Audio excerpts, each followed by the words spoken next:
tidak percaya lalu mengejek Alkitab.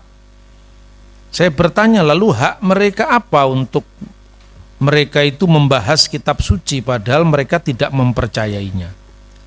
Itu yang kita lihat, kita hadapi akhir-akhir ini di Indonesia. Banyak orang usil terhadap kitab suci. Kitab suci yang tidak mereka yakini. Baru-baru ini ada satu perdebatan Yesaya 53. Apakah itu digenapi dengan datangnya Yesus ataukah tidak? Nah, yang mau berdebatkan ini bukan orang Kristen sama Kristen yang percaya kitab Yesaya, atau Kristen sama Yahudi yang percaya sama-sama dengan kitab Perjanjian Lama, termasuk kitab Yesaya. Saya berpikirlah ini untuk apa? Mereka tidak percaya. Maka kemudian saya memberikan contoh bagaimana sikapnya orang Islam terhadap orang Yahudi dan Kristen, dan bagaimana sikapnya orang Kristen terhadap Yahudi dan Islam, dan sikapnya orang Yahudi terhadap Islam dan Kristen. Sebab aku menyertai engkau. Janganlah bimbang, sebab aku ini Allahmu. Aku akan meneguhkan, bahkan akan menolong engkau. Aku akan memegang engkau dengan tangan kananku yang membawa kemenangan. Edukasi rohani. Setiap agama itu kan memandang orang lain salah di luar dirinya kan nggak apa-apa juga. Dia memilih itu. Ibarat kalau Anda memilih istrimu yang paling cantik, suamimu yang paling ganteng, ya berarti menurutmu lebih ganteng dari orang lain. Menurutmu lebih cantik daripada orang lain, itu pilihan pribadi. Tapi kenapa harus dibawa ke ranah publik, diperdebatkan, saling menghujat, saling membenci? Apakah itu suasana Indonesia yang kita kehendaki? Beragama kan bukan untuk bertengkar kan? Terus saya ditanya itu jawabannya sejuk-sejuk saja, teduh-teduh saja. Setiap agama itu kan punya pandangan tentang orang lain. Contohnya, kalau orang Muslim memandang tentang Yahudi dan Kristen. Orang Yahudi itu orang-orang yang dilaknat Allah katanya. Dan itu tidak usah harus ditutup-tutupi, ya memang pandangan seperti itu biasalah. Sejak zaman kerajaan Demak Muslim abad ke-15 itu sudah ada terjemahan dari naskah Jawa yang judulnya Kerupak Wirara. Nah, naskah itu sudah ada sebelum munculnya buku yang berjudul Handboek van Bunang, Ajaran Sunan Bunang. Itu kira-kira tahun 1500 awal sampai pertengahan ya. Ditulis bahwa dalam Kerupak Wirara itu sopo sing diarani wong sing dimurkai karo Gusti, yaitu orang-orang Yahudi. Karena terjemahan dari teks Al-Qur'an, Ghairil maghdubi alaihim, bukan orang-orang yang kau murkai, lalu ditafsirkan yoiku dalane wong Yahudi. Itu dari bahasa Arab sebetulnya wahumul Yahud, yaitu orang-orang Yahudi. Waladolin, dan bukan jalannya orang yang sesat, yoiku dalane wong Nasoro kang nyimpang soko ajaran Islam. Ya ndak apa-apa. Wahumun Nasara alladzina dolu anil Islam. Saya ditanya itu biasa, saya biasa membaca naskah-naskah kuno. Oh, ini pandangan Islam pada waktu itu tentang Yahudi yang dilaknat Allah, Kristen yang sesat, ya biasa aja. Kita tidak mengaku sesat, biar aja orang lain menyebut sesat, ya kan? Nah, sekarang pandangan orang Yahudi terhadap Kristen dan Islam bagaimana? Lalu saya bacakan semua, kalau saya bicarakan ada datanya. Orang Yahudi memandang orang Kristen itu memiliki Taurat yang sama. Jadi kita ini adalah saudara satu Taurat. Nah, zaman Yesus sendiri orang Yahudi itu kan terpecah-pecah jadi berbagai macam aliran kan. Yang pertama orang Saduki. Saduki itu adalah orang-orang yang menguasai imam-imam besar di bait suci. Rentetan imam yang besar itu biasanya dikuasai kelompok Saduki. Nah, kelompok Saduki itu akhirnya punah Kenapa? Karena biasanya dia punya kerjaan itu imam-imam, penguasa bait suci. Begitu bait suci dihancurkan oleh Jenderal Titus, kehilangan pekerjaan. Punah akhirnya. Yang kedua, kelompok Parisi. Ini saya cerita sejarah dulu sebelum kita membaca ayat ya. Kelompok Parisi itu adalah kelompok yang mengaku diri sebagai penafsir Taurat. Kira-kira identitasnya, kalau orang Saduki hanya Torah only, tidak percaya dengan selain Taurat. Makanya karena dia tidak membaca kitab nabi-nabi, tidak membaca Mazmur, tidak membaca kitab-kitab yang lain, dan kitab Taurat itu kan terdiri dari 5 bagian. Kejadian, Keluaran, Imamat, Bilangan, Ulangan. Di situ kan tidak ada gambaran surga, gambaran neraka eksplisit, kan nggak ada. Bahkan kalau misalnya seorang meninggal, misalnya Ishak meninggal, lalu dikumpulkanlah kepada para bapa leluhurnya. Itu artinya harapan akan kebangkitan. Lah orang Parisi melihatnya harafiah. Ya mati ya sudah mati, dikubur bersama leluhurnya. Maka orang Saduki tidak percaya dengan kebangkitan orang mati. Lalu Yesus mengatakan, Allah Abraham, Ishak dan Yakub adalah bukan Allah yang mati tapi Allah yang hidup. Lah kenapa?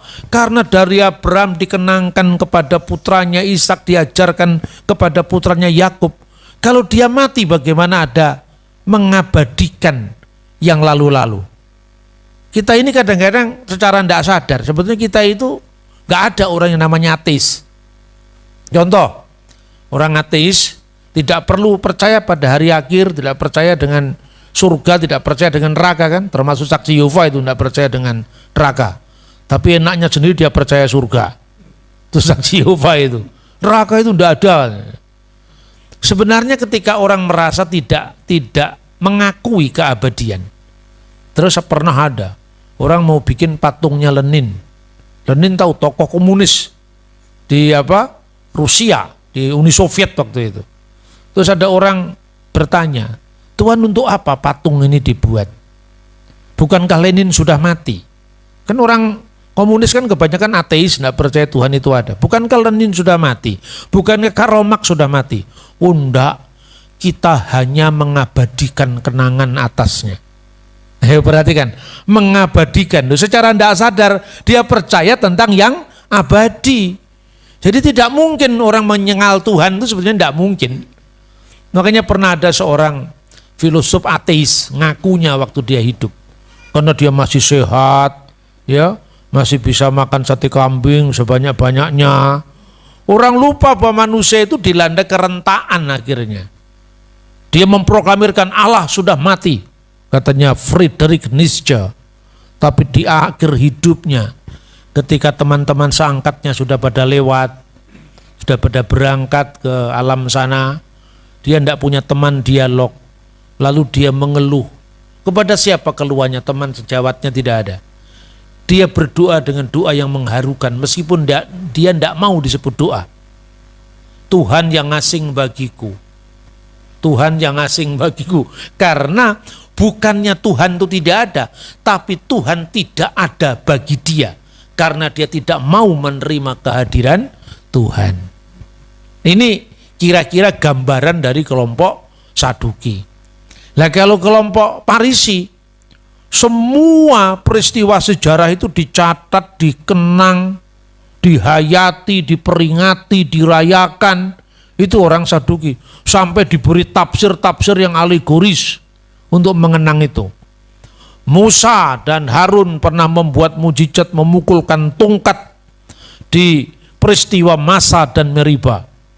Lalu mereka menambahkan pada Taurat peringatan kepada pencurahan air di padang gurun. Maka di dalam upacara pondok daun yang namanya Sukot, Hak Hasukot, mereka punya perayaan terakhir yang namanya pencurahan air, Nisuk Hamayim. Pada saat itu mereka, imam besar ini, meskipun kadang-kadang imam besarnya orang Saduki, dia tidak mau sebetulnya bertugas. Tapi kamu kan imam atas Parisi, imam atas Saduki, kamu imam semuanya. Kamu tidak boleh memikirkan aliranmu sendiri, denominasimu sendiri kira-kira kalau sekarang begitu. Padahal di dalam Taurat yang ada kan cuma korban curahan. Pencurahan minyak itu. Nggak ada kan di dalam kitab Taurat pencurahan air. Tapi kan peristiwanya ada. Yaitu apa? Peristiwa Meriba. Maka dia ngambil kolam Siloam dengan paksa hati, dengan enggan hati, diambil dari kolam Siloam, lalu air itu diciprat-cipratan ke bawah. Dan orang-orang Yahudi berebut cipratan air berkat itu. Makanya kalau orang ada ritual yang dianggapnya aneh bagi dia, tidak usah dianggap aneh, itu kan ekspresi manusia. Dia ciprat-cipratkan pintu, di tengah diciprat-cipratkan air. Di tengah-tengah orang-orang Yahudi sedang berebut cipratan air itu, Yesus datang di tengah-tengah mereka. Yohanes pasal 7:37. Barang siapa haus, hendaklah ia datang kepadaku dan minum. Jadi kadang-kadang Yesus itu Farisi diterima kalau dia benar, tapi kalau dia salah dikritik misalnya. Orang Farisi itu, saudara-saudara, karena bait suci itu dikuasai oleh saingannya Saduki, dia nggak dapat apa-apa. Persembahan-persembahan dikelola sama Saduki, termasuk persembahan persepuluhan, persembahan buah sulung, semua orang Saduki. Farisi ini rakyatnya banyak, umatnya banyak, tapi nggak punya kedudukan. Akhirnya dia putar otaknya, gimana caranya kita sama-sama eksis.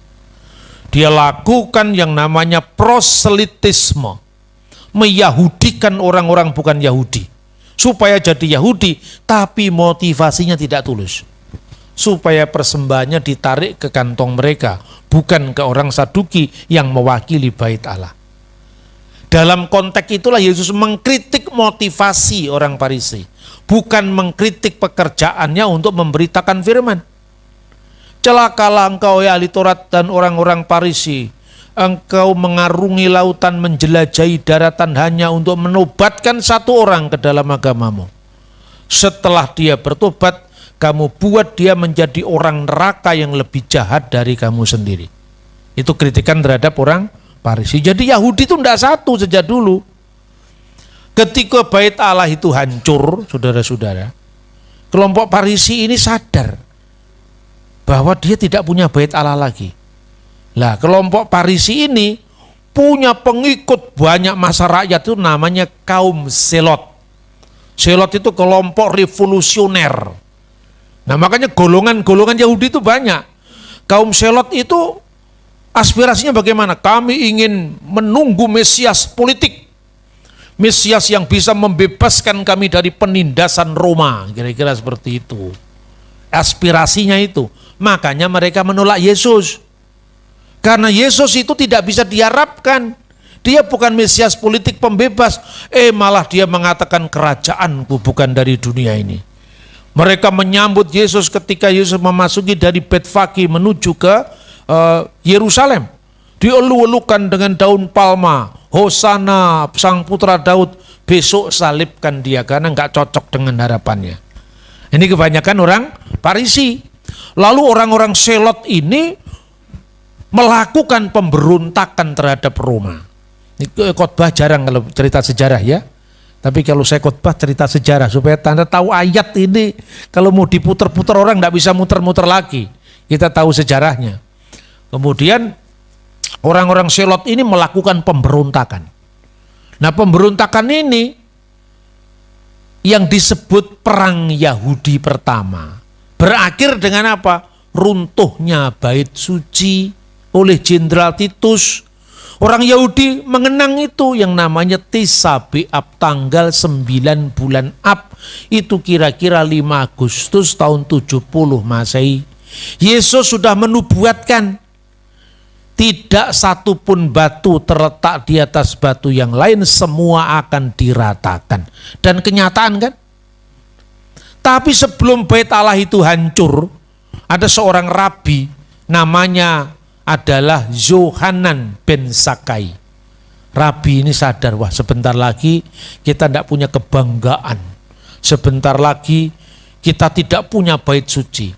Sebentar lagi kita tidak ada upacara korban penebusan dosa. Tidak ada upacara korban binatang. Tidak ada Yom Kippur, kan begitu kan? Dia sadar mengutus rabi bawahannya. Eliezer Hirkanus namanya. Kamu datang kepada perwakilan Roma. Kita mau damai. Mohonlah pengampunan. Kita pasti akan kalah. Sebentar lagi bait Allah ini akan hancur. Maka Hirkanus itu datang dan diterima oleh perwakilan Roma. Apa yang ingin kamu kehendaki? Saya ingin punya sebuah kota Yahudi yang jauh dari hingar-bingar politik kota Yerusalem. Kami tahu kami akan kalah. Kami tahu kami akan kehilangan bait Allah. Lalu diberikan kota yang namanya Yamnia atau Yapni, sekarang dekat kota Tel Aviv. Disitulah Yahudi ini menjadi Yahudi reformasi. Yahudi tanpa bait Allah, Yahudi tanpa korban, Yahudi tanpa tabut perjanjian, Yahudi tanpa perayaan-perayaan besar. Hanya perayaan-perayaan doa di luar bait Allah, sehingga pusat ibadahnya tidak lagi di bait Allah, tapi di setiap sinagogi, rumah ibadah di seluruh dunia. Itu sejarahnya. Lah orang Yahudi yang sekarang bertahan itu dari Parisi ini, saudara-saudara. Makanya Kristen jangan minder. Yahudi aja tidak percaya Yesus, tahu sejarahnya dulu. Yahudi yang mana? Inilah orang-orang Yahudi yang disebut Yahudi Rabinik. Dari zamannya Rabi Eliezer tadi atau Rabi Yohanan bin Zakkai tadi seniornya. Lalu muncullah Rabi Akiba. Perang Yahudi kedua. Tahun 135 Yerusalem benar-benar dihabiskan, diratakan. Lalu dibuat patung besar Jupiter di atas bekas reruntuhan bait suci. Sudah jatuh terhimpit tangga. Serta itu orang Yahudi diusir dari semua kota Yerusalem. Diusir semua, tidak boleh tinggal di kota Yerusalem. Termasuk orang Yahudi yang percaya Yesus, yang disebut orang-orang Nosrim, pengikut Yesus orang Nazaret, yang diterjemahkan Nasrani. Sementara orang-orang Kristen yang bukan Yahudi disebut Kristianos, yang menjadi kata Kristen. Antioquia tempatnya. Kisah Rasul pasal 11 ayat 26. Bagaimana orang Kristen meninggalkan harapan bangsanya?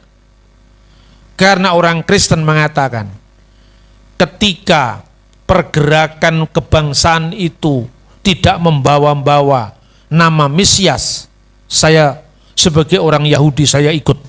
Makanya muridnya Yesus ada yang namanya Simon orang Selot kan. Selot itu yang kelompok garis keras itu. Tapi begitu perang Yahudi kedua tahun 130, murid-murid ini melepaskan ikatan dengan orang-orang Yahudi. Kenapa? Karena Rabi Akiba mengangkat Simon sebagai Mesias Israel. Simon dalam perang Bar Kokhba itu diangkat sebagai Mesias Israel. Lalu dia mengatakan, saya tidak percaya lagi kepada harapan bangsa ini. Kami orang Kristen memisahkan diri. Simon Bar Kokhba tadi diangkat jadi Mesias kan. Simon si putra bintang. Kenapa orang Kristen tidak mau bergabung? Karena kami tidak punya Mesias kecuali Yesus Kristus. Kami tidak punya juru selamat kecuali Yesus Kristus. Kami tidak percaya dengan juru selamat politik. Kristen memisahkan diri. Dan mereka hijrah ke kota yang disebut Dekapolis. Salah satu di antara 10 kota Roma, tepatnya di desa namanya Pela. Disitulah orang Kristen Yahudi. Kristen dengan menorah, Kristen dengan bait Allah seperti Yahudi yang lain, Kristen dengan tabut perjanjian, itu semua Kristen di situ. Sementara orang-orang Kristen yang di Antioquia tidak mengenal semuanya itu. Karena dia Kristen bukan Yahudi. Tradisinya bukan Yahudi. Kalau yang di Yerusalem berlaku atas mereka hukum Musa, makanya sunat, makanya tidak makan babi. Tapi kalau orang di Antioquia dia tetap makan babi, tidak apa-apa, wong dia tidak berlaku hukum Musa. Kira-kira sejarahnya memang seperti itu, saudara-saudara. Tahun 130 sampai 135 pemberontakan terjadi. Tahun 132 menang Yahudi ini. Selama 3 tahun dia punya kerajaan merdeka di bawah pimpinan Mesias politik Israel yang namanya Simon Bar Kokhba. Dengan kira-kira imam besarnya itu namanya Rabi Akiba. Tapi pada tahun 135 tentara Hadrian kembali menaklukkan Yerusalem. Dan divisi 10 dari tentara Roma itu berdiri di sebuah rumah ibadat kecil namanya Senakel. Senakel sampai hari ini ada di Yerusalem. Dan dia menyaksikan, ini catatan sejarah ini, yang nulis adalah Epifanius dari Salamis. Dia menulis begini, divisi 10 dari Kaisar Hadrian berdiri di rumah itu, yaitu rumah tua tempat gereja didirikan. Kantor sinode pertama gereja para rasul, lebih tepatnya sinagoge para rasul, Knesset Haselichim. Ketika Yerusalem semua hancur rata, penuh ratap tangis, hanya ada satu rumah yang tidak tersentuh oleh api. Rumah itulah rumah tempat Roh Kudus dicurahkan. Rumah itulah rumah tempat Yudas digantikan oleh Matias. Rumah itulah tempat ibunya Yohanes yang disebut Markus, yaitu bernama Maria. Rumah itu yang bertahan sampai hari ini. Dan ketika Yesus mengatakan kamu akan menjadi saksiku di Yerusalem, di Yudea, di Samaria, sampai ke seluruh ujung bumi. Itu merujuk kepada Yerusalem dan rumah kecil itu. Yang satu tinggal tembok ratapan, tembok ratap tangis, tembok barat itu. Yang satu tinggal rumah kecil yang tidak dipandang orang. Rumahnya ibunya Markus. Seolah Tuhan menunjukkan 2 perjanjian. Ini perjanjian yang lama, ini perjanjian yang baru. Dari yang kecil ini akan tersebar sampai ke seluruh ujung bumi. Sampai di Tegal juga. Sampai di bumi Batibul. Bawah 3 bulan, bener gak? Inilah saudara-saudara sejarahnya seperti itu. Maka orang-orang Parisi itulah yang sekarang menjadi orang Yahudi rabbinik. Nanti ada Yahudi yang lain namanya Yahudi Karaid, tapi tidak usah kita bahas. Selama itu kemudian kelompok Yahudi ini memang tidak suka dengan klaim Kristen. Makanya Kristen dianggap sesat. Tapi apapun orang Yahudi memandang Kristen, mereka tetap mengatakan kamu saudara satu Taurat. Tapi sayangnya kamu nafsirnya keliru. Sampai di abad pertengahan namanya Rabi Mose ben Maimun, Rabi Mose ben Maimun, disingkat Rambam. Dia mengatakan dalam salah satu literatur bukunya itu, namanya adalah Respon Rabi Mose ben Maimun. Dia mengatakan, diperbolehkan bagi kalian mengajarkan misfot kepada orang-orang Nosrim, kepada orang-orang Kristen, dengan harapan mereka bisa ditarik kepada iman kita yang benar.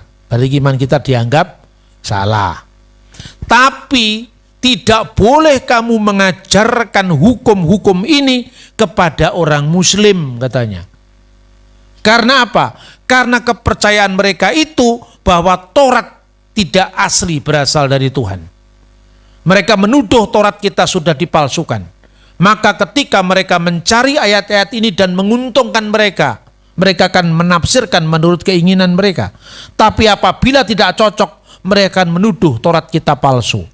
Maka mengajarkan Taurat kepada mereka yang tidak percaya bahwa Taurat adalah firman Tuhan adalah hayaf misa, berhutang kematian. Ini pandangan orang Yahudi tentang Islam. Tapi tentang orang Kristen ini, kalau mereka dikasih tahu tentang tafsiran yang sebenarnya, niscaya mereka akan kembali.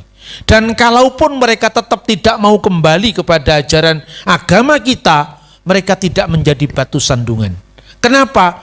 Karena kitab suci mereka tidak berbeda dengan kitab suci kita. Mereka percaya bahwa Taurat itu masih asli dari Tuhan. Nah, kita harus fair dong. Jangan kemudian ada bingung ketika nonton di YouTube. Jalan salib diludahi, ya kita bingung sekarang. Ya yang ludah-ludah begitu minoritas kecil itu. Orang Kristen waktu jalan salib, orang-orang Katolik itu diludahi sama Rabi Yahudi. Kelompok ekstrim itu di semua agama ada, saudara-saudara. Tapi kalau saudara-saudara, kalau kita pergi ke Israel, kemudian dari Yordan masuk Israel, keluar Mesir, Anda bawa menorah, ya, simbol-simbol yang asalnya dari Yahudi yang diteruskan oleh orang Kristen. Mana ada menorah di sini? Tidak ada. Harus dibeli itu menorah itu nanti pasang di sini. Ya, itu dianggap apa? Menorah itu kaki Dian bercabang 7. Itu dirampas kalau masuk Yordan. Karena itu mereka tidak suka dengan simbol-simbol itu. Anda beli yang namanya bintang Daud dirampas, nggak boleh. Tapi kalau Anda ke Mesir nggak apa-apa. Sama-sama Islamnya, tapi Islamnya Mesir beda dengan Islamnya Yordan. Tapi kalau Anda membawa salib sebesar apapun, boleh masuk ke Yordan. Loh ini kan kasuistis toh. Kalau orang Yordan, simbol Yahudi no, simbol Kristen yes. Orang Yahudi tertentu, simbol Islam, simbol Yahudi, simbol Islam, simbol Kristen semuanya no. Coba kembali ke tembok ratapan. Anda kan tidak boleh membawa simbol agama Islam, simbol agama Kristen nggak boleh. Tapi kalau tokoh Kristen seperti Paus boleh. Yang seizin rabinya.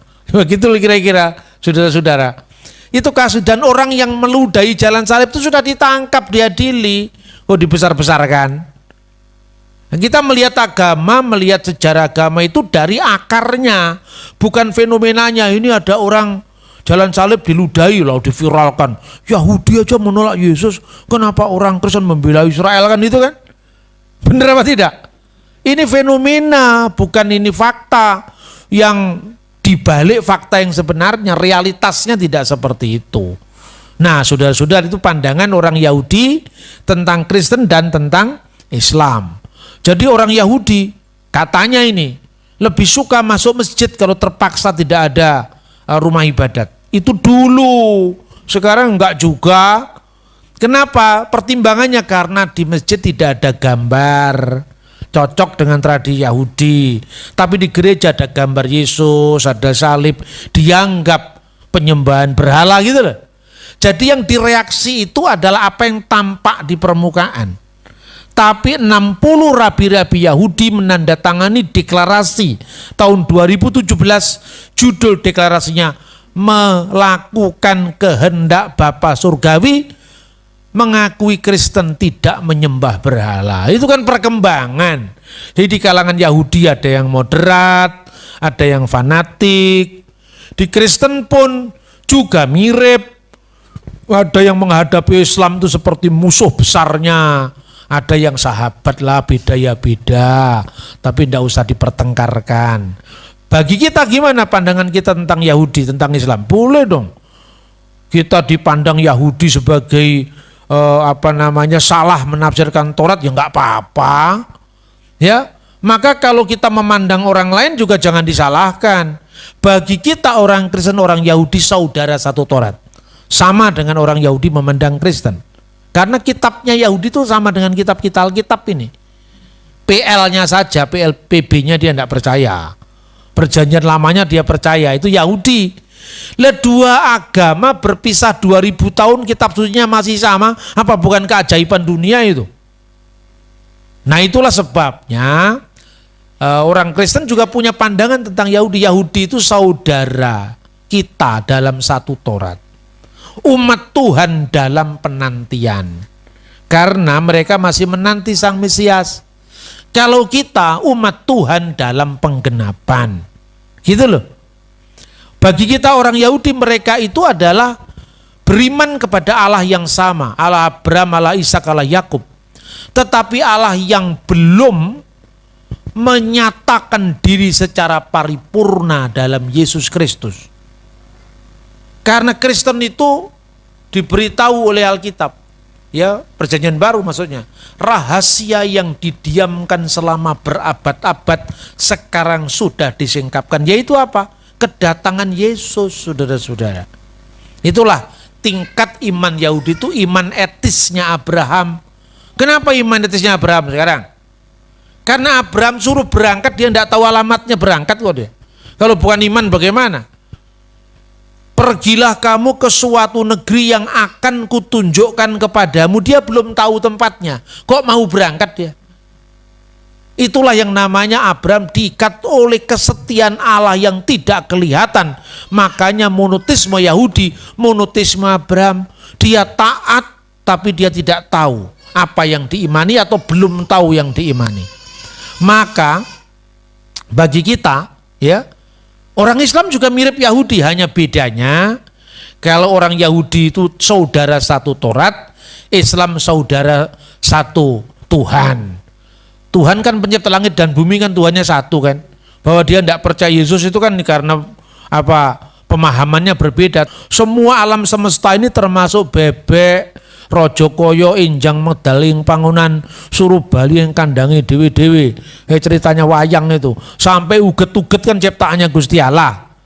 Tapi dia percaya Taurat, tapi Taurat yang dipikirkannya sendiri. Ya, maka banyak orang yang salah memahami Taurat. Itu umat Tuhan juga, tapi umat Tuhan dalam kebingungan. Bukan umat Tuhan dalam penantian kayak orang Yahudi. Ya. Kemudian monoteisme itu ada 3. Yang pertama monoteisme setan. Loh, kok ada monoteisme setan? Lah, Anda pikir setan nggak percaya bahwa Tuhan itu esa? Ayo sekarang. Yakobus pasal 2:19. Kamu percaya Allah itu satu? Itu baik. Tapi setan-setan pun percaya itu dan gemetar. Artinya setan itu kalau sekedar Tuhan itu satu, itu dia percaya tapi dia tidak melakukan kepercayaan kepada Tuhan yang satu tadi, makanya tetap membunuh, tetap memfitnah, tetap melakukan dosa-dosa. Itu monoteisme setan. Kalau monoteisme cuma menghitung, cuma tahu Tuhan itu satu. Yang kedua monoteisme Abraham, tahu tapi tetap tahu bahwa alamatnya belum jelas, tidak tahu tapi tidak tahu tujuannya. Tapi karena Tuhan yang suruh, dia berangkat dengan iman. Nah, monoteisme yang tertinggi itu bukan lagi monoteisme hitung-hitungan, tapi monoteisme keselamatan. Itulah yang dikenal dalam Bapa, Putra, dan Roh Kudus, Allah yang esa, yang kita kenal, kita sembah di dalam Yesus Kristus. Nah, sekarang Yesaya pasal 53. Lalu apakah ini berlaku untuk Yesus atau tidak? Itu memang orang-orang Yahudi dari zaman dulu juga menafsirkan untuk Mesias. Soal orang Yahudi belum percaya atau tidak percaya Yesus itu adalah Mesias, itu pilihannya dia. Tapi Mazmur ini memang, Yesaya ini memang berbicara tentang kedatangan Mesias. Kita bisa membaca ayat sebelumnya, yaitu pada ayat 52, pasal 52, ayat 52, pasal 52 ayat 13. Sesungguhnya hambaku itu akan berhasil, ia akan ditinggikan, disanjung, dan dimuliakan. Orang Yahudi menafsirkan ini, misalnya di dalam terjemahan mereka yang namanya Targum Yonatan. Targum Yonatan itu Alkitab dalam bahasa Aramaik diterjemahkan dari bahasa Ibrani aslinya. Terjemahan Aram, bukan Arab ya, Aramaik. Siapa yang menerjemahkan? Orang Yahudi. Diterjemahkan apa? Yesaya pasal 52 ayat 13, Targum Yonatan. Sesungguhnya hambaku itu akan berhasil, diterjemahkan dengan hayatlah abdi Masiha Yerum. Sesungguhnya hambaku Mesias itu akan berhasil. Berarti Targum Yonatan ini karangan Yahudi, terjemahan Yahudi percaya bahwa Mesiaslah penggenap dari Yesaya pasal 52 ayat 13 disambung dengan Yesaya pasal 53. Ada banyak rabi yang lain yang percaya bahwa Yesaya 53 itu menubuatkan Mesias. Tapi ada orang Yahudi yang tidak percaya itu Mesias. Yesaya 53 itu berbicara tentang seluruh orang Israel katanya. Penderitaan yang dijelaskan dalam Yesaya 53 adalah penderitaan umat Israel. Umat Israel kan jumlahnya tidak satu orang. Namanya people itu kan banyak. Pertanyaannya, kalau gitu kenapa nggak diterjemahkan hamba-hambaku? Kenapa masih pakai bentuk tunggal abdi? Yerum, hambaku, bukan hamba-hambaku. Kalau itu Israel dalam jumlah banyak kan berarti hamba-hambaku. Itu bukti bahwa orang Yahudi memahami itu tidak untuk Yesus, tapi masih percaya itu untuk Mesias. Kalaupun ada yang menafsirkan, ya karena mereka belum percaya Yesus dalam Mesias kan. Kalaupun ada yang menafsirkan itu adalah Israel people, bangsa Israel, mereka tetap tidak berani mengubah Alkitab. Mereka demi supaya gampang orang paham, hamba-hambaku. Enggak. Dia mengatakan tetap hambaku. Tafsirannya beda, Alkitabnya tetap sama. Itu bukti bahwa Alkitab kita tidak pernah mengalami pemalsuan. Nah, saudara-saudara, lalu ada teks-teks selanjutnya itu semua digenapi di dalam Yesus. Misalnya, dia akan disebut taruh atau tunas. Tunas itu bahasa Ibrani-nya netzer.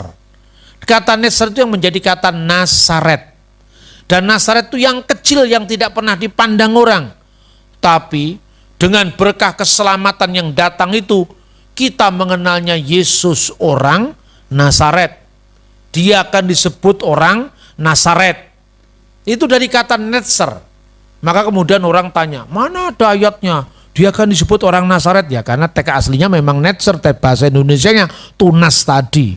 Lalu dia itu dianggap tidak rupawan, itu bukan berarti Yesus itu jelek, bukan ganteng, enggak. Pada saat dia mengalami penderitaan itu, dia enggak dipandang orang. Dia dilecehkan, buruk karena di sini tercabik-cabik waktu disalib itu, kira-kira penafsiran seperti itu. Tapi dia dituduh dihinakan, dia dituduh bersalah, namun kesalahan kita yang ditanggungnya. Dan dengan bilur-bilurnya kita akan disembuhkan. Dia sebagai korban penebus salah. Dalam ayat 9 malah dinubuatkan, dia ditempatkan kuburnya di antara para penjahat. Ya kan? Tapi makamnya atau dalam hal matinya di antara orang kaya, itu terjemahan terbaru. Karena apa? Kalau dalam Alkitab King James kan terjemahkan a rich man, orang kaya. Tapi dalam terjemahan bahasa Indonesia yang kita miliki sekarang, di antara penjahat-penjahat. Orang menempatkan kuburnya di antara orang fasik dan dalam hal matinya di antara penjahat-penjahat.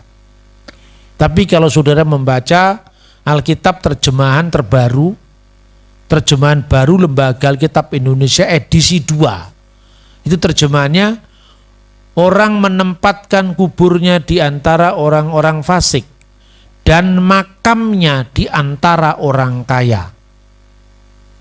Sesuai dengan apa yang diterjemahkan dalam King James.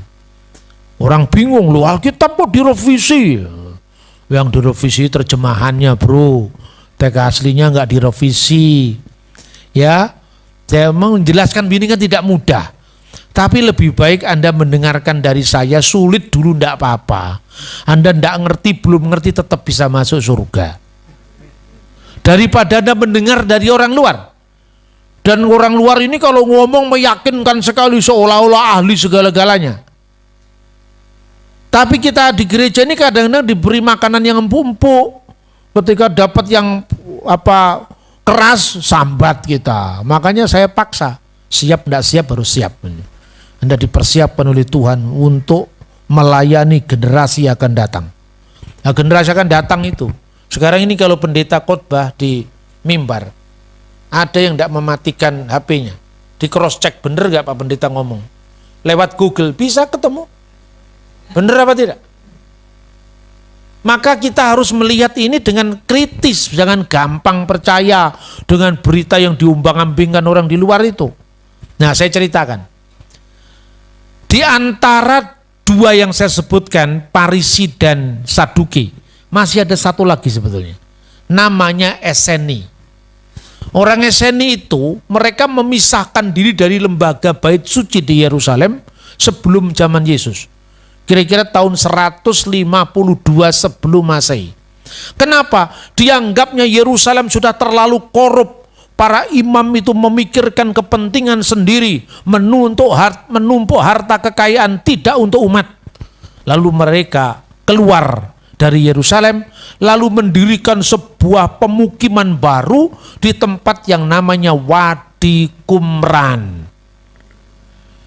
Kenapa orang-orang Eseni tidak pernah disebutkan dalam Alkitab Perjanjian Baru? Karena mereka tidak pernah nampak di Yerusalem, tidak pernah nampak di Galilea. Mereka lebih banyak ada di Laut Mati. Tapi sejarawan di abad pertama menyatakan ada orang lain yang namanya Eseni. Kemungkinan besar Yohanes Pembaptis itu pernah bertemu dengan orang Eseni ini. Ada suara di padang gurun. Kan di padang gurun Yohanes Pembaptis. Mungkin malah ada ahli yang mengatakan dia pernah bergabung pada kelompok Eseni kemudian dia keluar. Yohanes Pembaptis. Tapi tahun 1947 ditemukan penemuan sejarah spektakuler dengan munculnya The Dead Sea Scroll, naskah gulungan Laut Mati. Ketika diuji karbon radio orang aktif C14, kita mempunyai Alkitab seluruh Perjanjian Lama yang usianya 2150 tahun dari zaman kita. Ya gitu dituduh palsu, kita naskahnya yang usia 2100 tahun aja ada kok. Itulah yang namanya The Dead Sea Scroll. Sebelum penemuan The Dead Sea Scroll, Alkitab Perjanjian Lama kita yang paling tua berasal dari abad 9 akhir, tahun 900-an, sampai abad 11, awal tahun 1000 Masehi. Itu yang namanya naskah Masoretik yang dipakai oleh orang-orang Yahudi dan Kristen. Dengan penemuan Laut Mati kita memiliki naskah yang usianya 1000 tahun lebih tua lagi dari naskah yang tertua. Nah, coba sekarang agama mana yang punya naskah kitab suci usianya lebih dari 2000 tahun? Loh, tapi kenapa Kristen kok nggak terlalu pede dengan kitab sucinya? Karena kita hanya mengenalnya dari terjemahan demi terjemahan. Padahal teks aslinya terpelihara sampai hari ini. Nah, ketika ditemukan teks Laut Mati tadi, karena ini teks yang lebih tua dari naskah sebelumnya, kata Asir, ya, itu di belakangnya itu ada seperti huruf yang kehapus. Dipikirnya itu huruf mim. Makanya para ahli menduga jangan-jangan bacaannya bukan Asir. Asir itu orang kaya. Tapi kemungkinan bacaannya Seirim, penjahat-penjahat. Ini kok mirip huruf mim. Tapi alasan itulah yang dipakai lembaga Alkitab tahun 74 menerjemahkan. Sekarang kan teknologi canggih, saudara-saudara. Ditemukan teknologi sinar ultraviolet. Sehingga naskah kuno itu bisa dibaca dengan cermat dengan sinar ultraviolet itu. Ternyata memang bunyinya Asir bukan Seirim. Maka teks aslinya itu berbunyi demikian kira-kira. Visiten et resaim kibru vi et Asir bimutaf. Jadi dia menempatkan kuburnya di antara orang fasik. Dan dalam matinya atau dan makamnya di antara orang kaya. Sebab ada yang membaca bimutaf yang artinya B itu dengan, mot itu maut, bimutaf dengan matinya. Tapi naskah Qumran juga orang bisa membaca bomotto.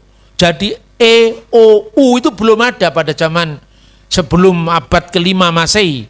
Makanya huruf Ibrani dulu tanpa vokalisasi. Vokalisasi itu dilakukan oleh para masoret tadi. maka bisa dibaca bomutto, bisa dibaca bimutaf.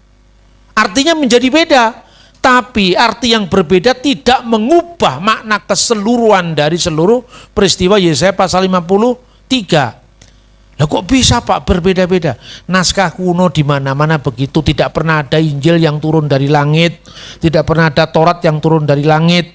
Saya sebetulnya bisa membuktikan bahwa naskah kuno manapun juga mengalami selip bacaan seperti ini. Cuman saya nggak ngomong, kalau ngomong bisa kena penodaan agama, saya nggak berani saya. Lu jadi aman karena pelayanan supaya lebih luas. Gak usah lah nyari-nyari salahnya orang. Tapi kalau orang lain mencari kesalahan Alkitab, saya jawab. Itu kan berarti hak jawab, ya. Nah, kok bisa Pak bomutto menjadi bimutaf? Itu bisa caranya bagaimana? Gini, dalam tulisan-tulisan kuno itu kan titik, koma, titik-titik, diakritik, vokalisasi kan kadang-kadang belum ada. Untuk membayangkan lebih gampang, Bapak Ibu kira-kira kalau membaca bahasa Melayu zaman Sanusi Pane kesulitan apa enggak? Bahasa Melayu, atau enggak usah jauh-jauh, bahasa Melayu zamannya Bung Karno, bahasa Indonesia zamannya Bung Karno. Bagaimana menulis Pancasila? PANTJ strip sila, ya kan? Pancasila, C-nya TJ. TJ Pancasila. Apa itu pemalsuan karena beda kan? Bukan pemalsuan karena cara menulisnya berbeda.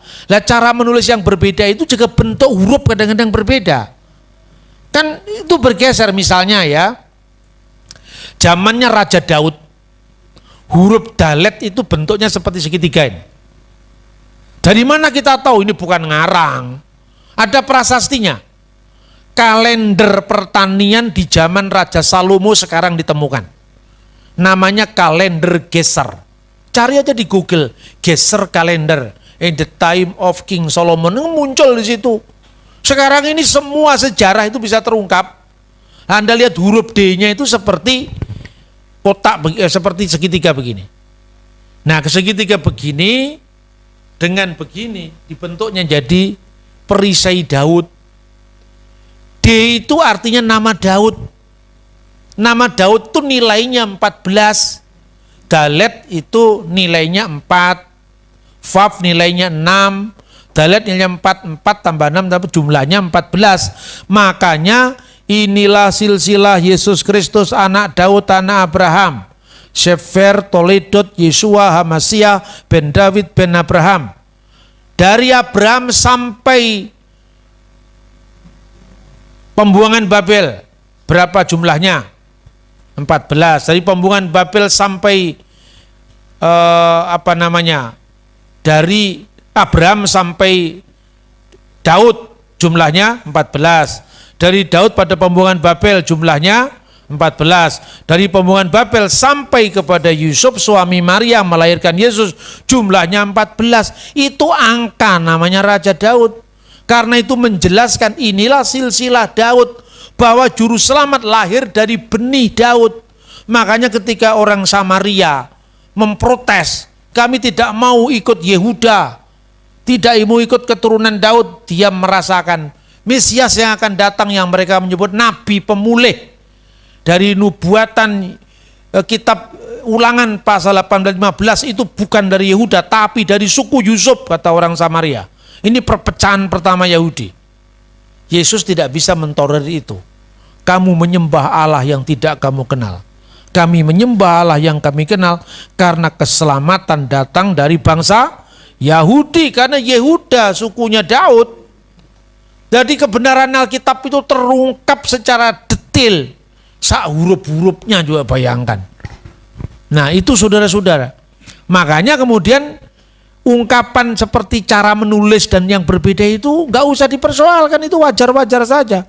Tapi peta besar gambar sang penyelamat itu tidak berubah, itu justru kekayaan. Orang bertanya, kenapa Pak? Kok Tuhan membiarkan naskah Alkitab kedeleweran banyu dadi delewer sampai disangka huruf mim, sampai disangka kata seirim?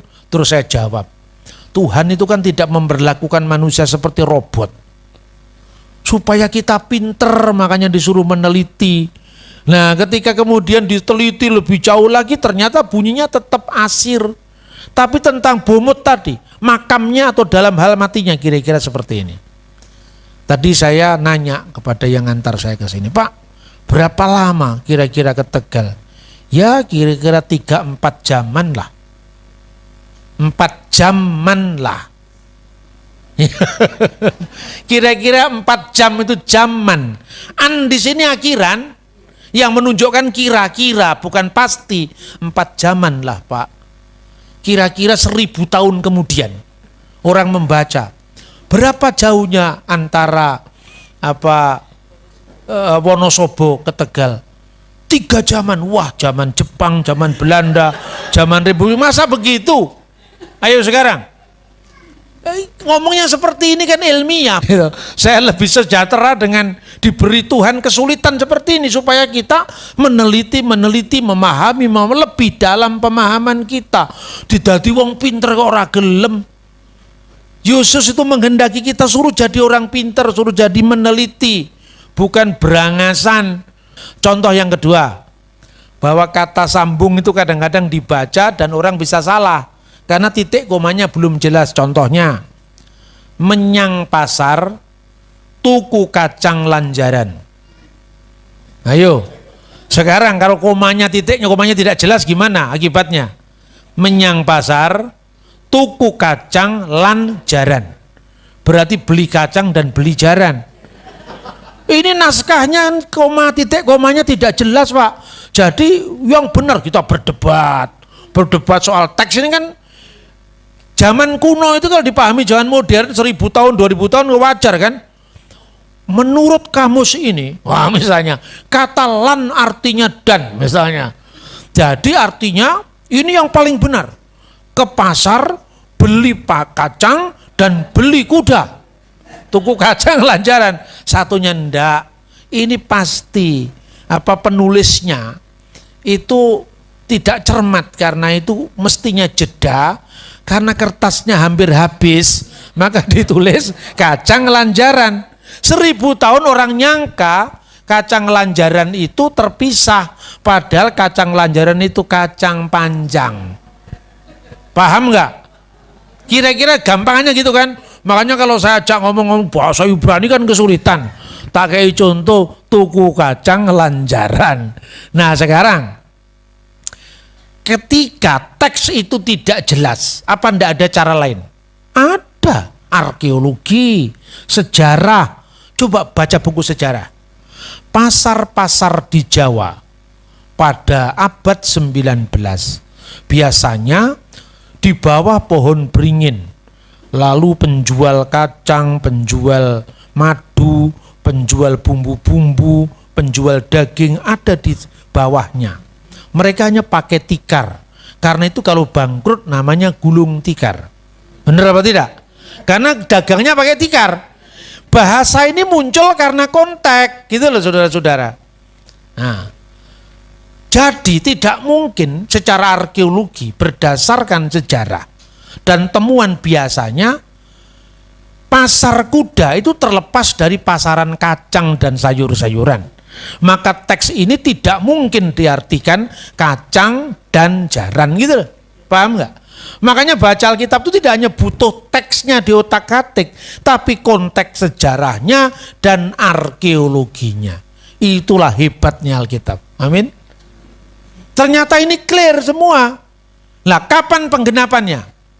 Yesus disalibkan di antara dua penjahat. Ya kan? Yang sebelah tetap menghujat. Yang sebelahnya bertobat.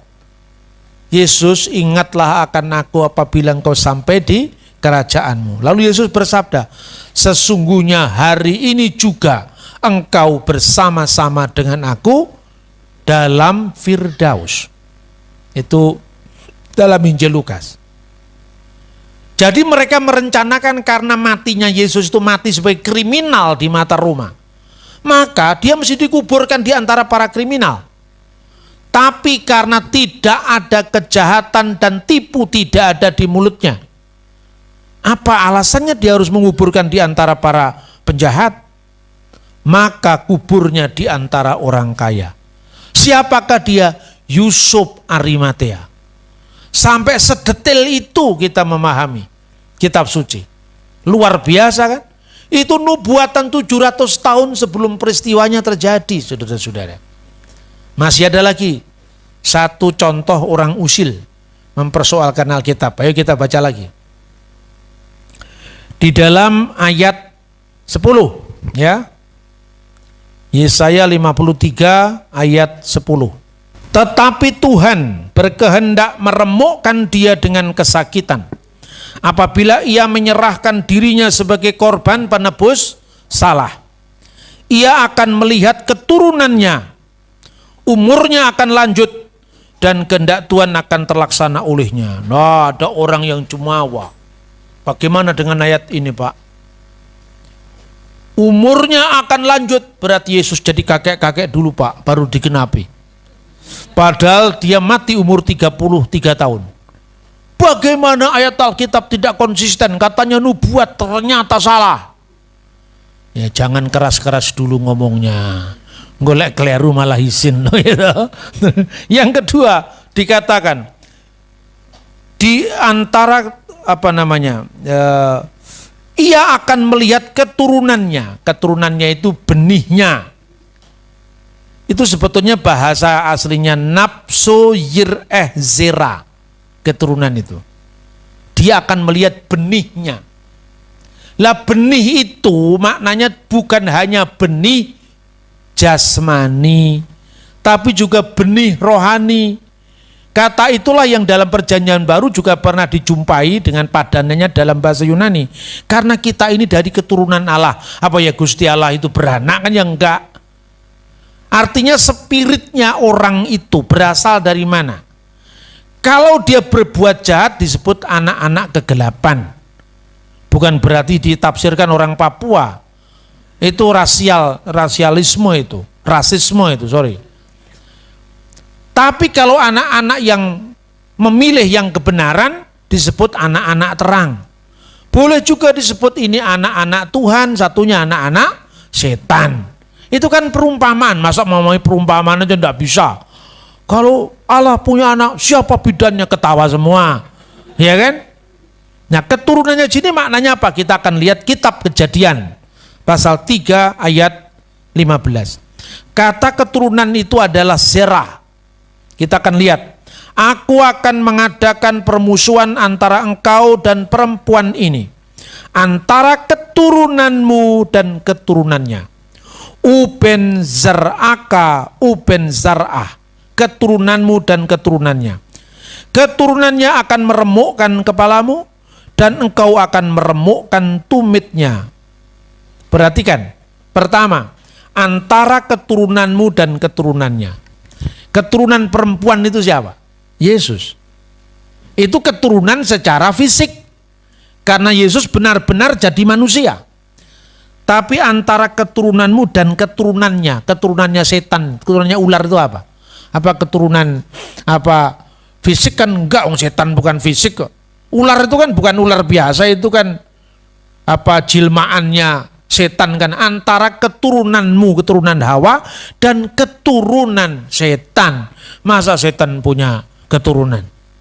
Ono wedon rabi karo demit, masa begitu? Manak siji jenenge setan, katanya tembangannya orang Sulu kan begitu. Bukan itu maksudnya, bukan keturunan secara harafiah saja, keturunan fisik, tapi juga bisa keturunan spiritual. Lalu kejadian berikutnya, apa yang dilakukan oleh keturunan perempuan ini, ya, dan apa yang dilakukan oleh iblis? Yaitu keturunannya akan meremukkan kepalamu. Keturunan ular itu akan meremukkan kepala setan. Tapi engkau akan meremukkan tumitnya. Hu Yesu pekaros. Dia akan meremukkan kepalamu. Ve'atah tasu penu akeb. Itu penyalipan. Jadi dengan salib Yesus itu setan dikalahkan. Tapi Yesus juga diremukkan tumitnya. Inilah yang disebut penyalipan. Jadi di sini yang dimaksudkan keturunan itu tidak hanya keturunan fisik, tapi juga keturunan spiritual. Satu ayat lagi. Kita misalnya bisa baca Kejadian 21:12 ayat 13. Tetapi Allah berfirman kepada Abram, janganlah sebal hatimu, karena dalam hal anak dan budakmu itu, dalam segala yang dikatakan Sarah kepadamu, haruslah engkau mendengarkannya, sebab yang akan disebut keturunanmu ialah yang berasal dari Ishak. Di situ digunakan kata-kata juga Zarah. Ki beyitsak zikari leha Zarah. Lalu ayat 13. Tapi keturunan dari hambamu itu juga akan kubuat menjadi suatu bangsa, karena ia pun anakmu, maksudnya Ismail. Jadi yang disebut keturunan dalam konteks ini adalah benih mesianik. Maka bahwa keturunan Abram yang melahirkan Mesias itu yang dari Ishak, bukan yang dari Ismail. Makanya orang Yahudi terlepas dia belum menerima Yesus atau menolak Yesus, doanya Baruch atah Adonai Elohenu melek haolam, terpujilah engkau ya Tuhan Allah kami Raja yang kekal, Elohe Abraham, Allah Abraham, Elohe Yitzhak, Allah Ishak, Elohe Yakub, Allah Yakub, Magen Abraham, perisai Abraham. Tidak ada kata-kata Elohe Ismail. Bukan berarti Ismail dikutuk, tidak. Tapi Ismail bukan jalur mesianik di mana sang Mesias akan dilahirkan. Ini soal iman Yahudi dan iman Kristen. Jadi yang Ismail tidak boleh protes karena memang bunyi ayatnya seperti itu. Ya. Terus yang kedua, terakhir ini sekarang. Dan katanya dalam kitab Yesaya tadi, umurnya akan lanjut ya arik yamim, dan kehendak Tuhan akan terlaksana ya arik yamim. Yamim itu hari-hari. Hari-harinya akan terus berlangsung, akan lanjut hari-harinya, akan lanjut usianya. Pernahkah Anda berpikir Yesus jadi kakek-kakek tua? Tidak harus. Di mana ayatnya? Coba kita baca lagi. Kitab Daniel.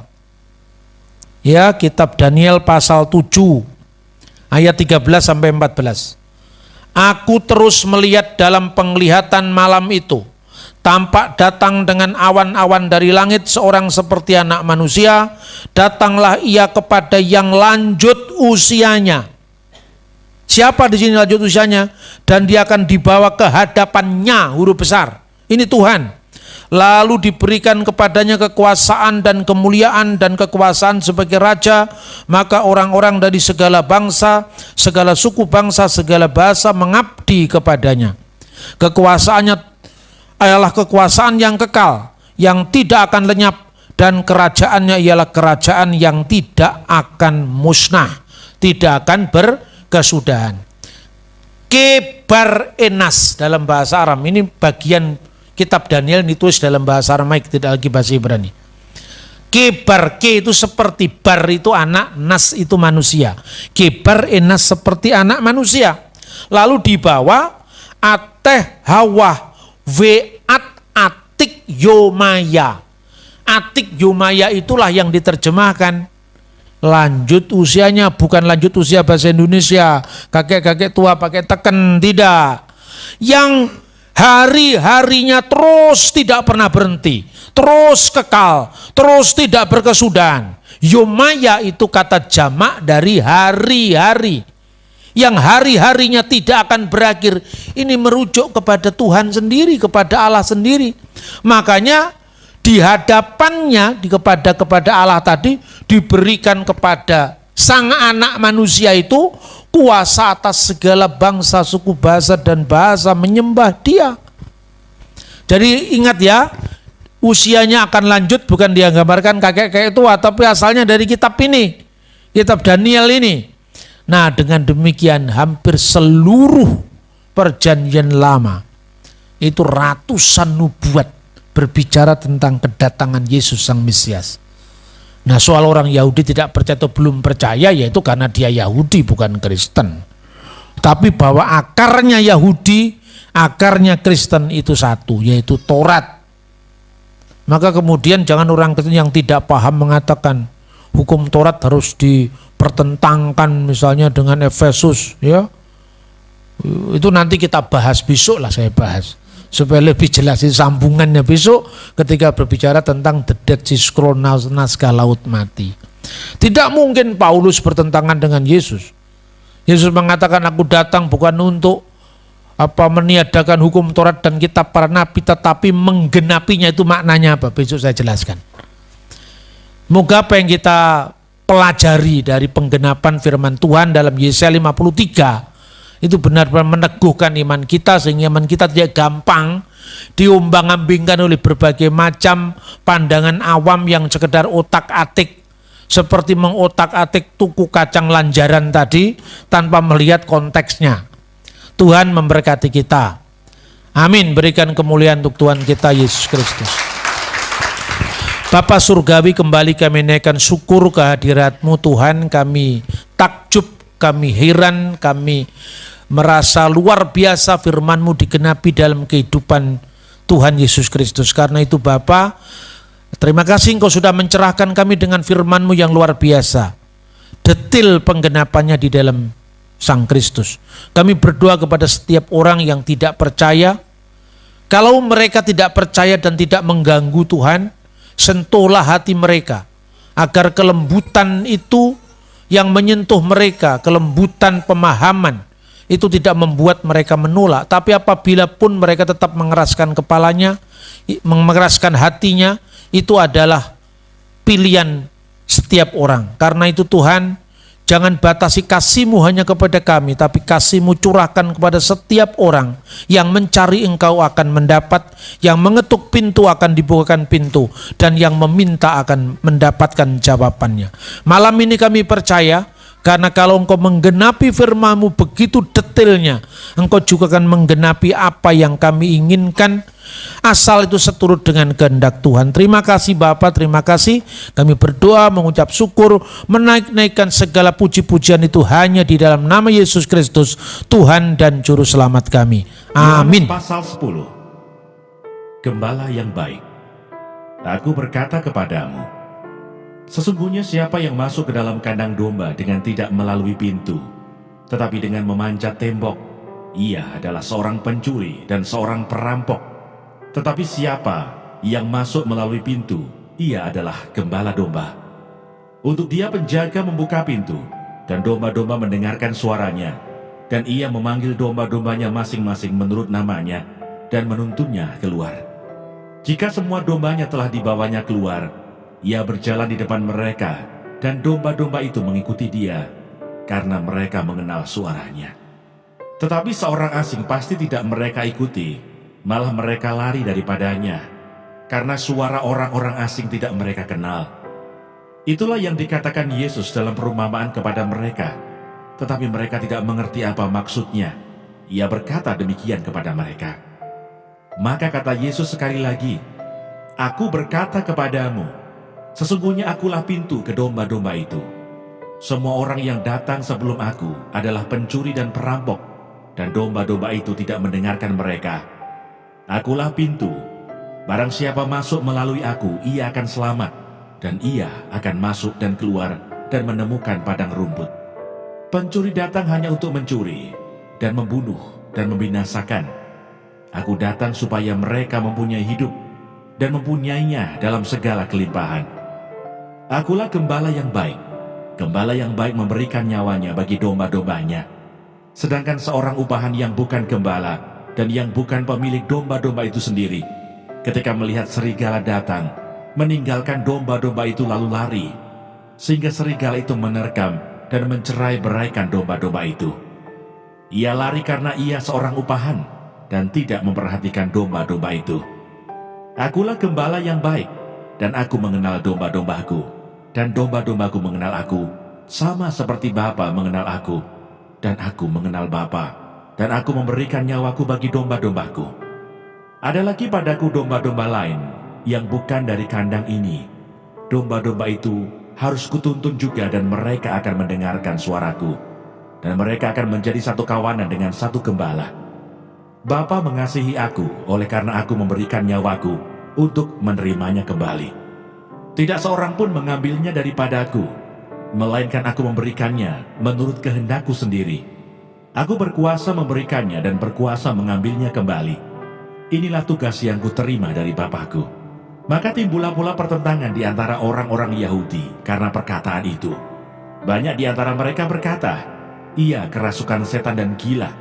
Mengapa kamu mendengarkan dia?" Yang lain berkata, "Itu bukan perkataan orang yang kerasukan setan. Dapatkah setan memelekkan mata orang-orang buta?" Yesus ditolak oleh orang Yahudi. Tidak lama kemudian tibalah hari raya pentahbisan Bait Allah di Yerusalem. Ketika itu musim dingin, dan Yesus berjalan-jalan di Bait Allah, diserami Salomo. Maka orang-orang Yahudi mengelilingi dia dan berkata kepadanya, "Berapa lama lagi engkau membiarkan kami hidup dalam kebimbangan? Jikalau engkau Mesias, katakanlah terus terang kepada kami." Yesus menjawab mereka, "Aku telah mengatakannya kepada kamu, tetapi kamu tidak percaya. Pekerjaan-pekerjaan yang kulakukan dalam nama Bapakku, itulah yang memberikan kesaksian tentang aku. Tetapi kamu tidak percaya, karena kamu tidak termasuk domba-dombaku. Domba-dombaku mendengarkan suaraku, dan aku mengenal mereka, dan mereka mengikut aku. Dan aku memberikan hidup yang kekal kepada mereka, dan mereka pasti tidak akan binasa sampai selama-lamanya, dan seorang pun tidak akan merebut mereka dari tanganku. Bapakku yang memberikan mereka kepadaku lebih besar daripada siapapun, dan seorang pun tidak dapat merebut mereka dari tangan Bapa. Aku dan Bapa adalah satu." Sekali lagi orang-orang Yahudi mengambil batu untuk melempari Yesus. Kata Yesus kepada mereka, "Banyak pekerjaan baik yang berasal dari Bapakku yang kuperlihatkan kepadamu. Pekerjaan manakah di antaranya yang menyebabkan kamu mau melempari aku?" Jawab orang-orang Yahudi itu, "Bukan karena suatu pekerjaan baik, maka kami mau melempari engkau, melainkan karena engkau menghujat Allah, dan karena engkau, sekalipun hanya seorang manusia saja, menyamakan dirimu dengan Allah." Kata Yesus kepada mereka, "Tidakkah ada tertulis dalam kitab Taurat kamu, aku telah berfirman, kamu adalah Allah? Jikalau mereka kepada siapa firman itu disampaikan disebut Allah, sedang kitab suci tidak dapat dibatalkan, masihkah kamu berkata kepada dia yang dikuduskan oleh Bapa dan yang telah diutusnya ke dalam dunia, engkau menghujat Allah, karena aku telah berkata, aku anak Allah? Jikalau aku tidak melakukan pekerjaan-pekerjaan Bapakku, janganlah percaya kepadaku. Tetapi jikalau aku melakukannya, dan kamu tidak mau percaya kepadaku, percayalah akan pekerjaan-pekerjaan itu, supaya kamu boleh mengetahui dan mengerti bahwa Bapa di dalam aku, dan aku di dalam Bapa, sebab aku menyertai engkau. Janganlah bimbang, sebab aku ini Allahmu. Aku akan meneguhkan, bahkan akan menolong engkau. Aku akan memegang engkau dengan tangan kananku yang membawa kemenangan. Edukasi rohani.